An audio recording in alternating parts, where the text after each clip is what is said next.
Hello, everyone. Welcome to back my channel. I hope everyone is having a wonderful day. Before starting the video, please go ahead and hit the subscribe button and give this video a thumbs up.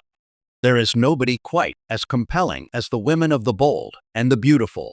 Every week, at least one of the talented females of Bold delivers a powerhouse performance that leaves everyone speechless.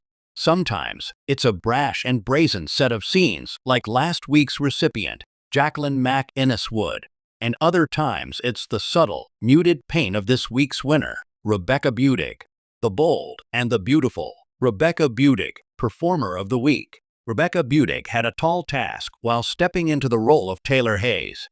Hunter Tylo was synonymous with the role for decades, and Kristen Allen bore a resemblance to Tylo.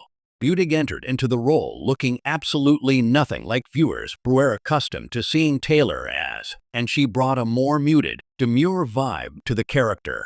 However, she and Torsten K's Ridge have electric chemistry, so pairing Ridge and Taylor back together for the millionth time seemed like a no-brainer for the soap. Unfortunately for Taylor, Ridge did as Ridge does and waffled back to Brooke Catherine Kelly Lang, leaving Taylor broken and alone again. This week, Deacon Sean Kanan forced Taylor to confront her unresolved feelings regarding the fallout of Ridge choosing Brooke over her. Budig was stellar in these scenes as she showed Taylor's buried resentment toward Ridge. She also openly conveyed her long, simmering anger at Brooke. Even though Taylor is supposed to be helping Deacon through his issues with Sheila, he helped her to finally release those emotions. The way Budig built up Taylor's tearful release was a masterclass in how to fill up emotional wells before opening the floodgates and breaking down completely. Ridge has ultimately selected Brooke over Taylor for decades, but she still gives him a chance after the change, seemingly not recognizing the pattern or simply choosing to ignore it. While it might be naive to think so, under Budig's portrayal as a woman splintered beyond repair, it appears Taylor might be ready to put Ridge in her past. While it's for the best that Taylor forgets about Ridge and opens herself up to a different man, the one who caught her eye poses a different, more ethical dilemma.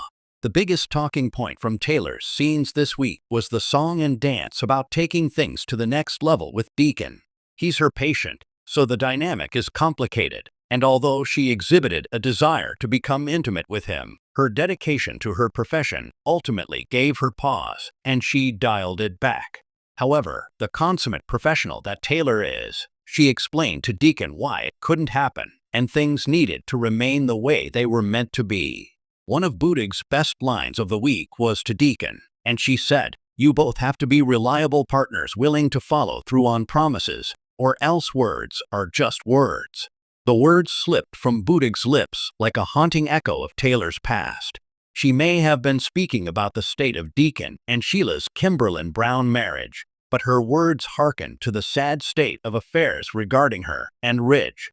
At her core, Taylor wants to be seen, loved, and above all else, understood. Ridge is only willing to do that when he's punishing Brooke about something, but Deacon provides a new opportunity for her to break free of that cycle.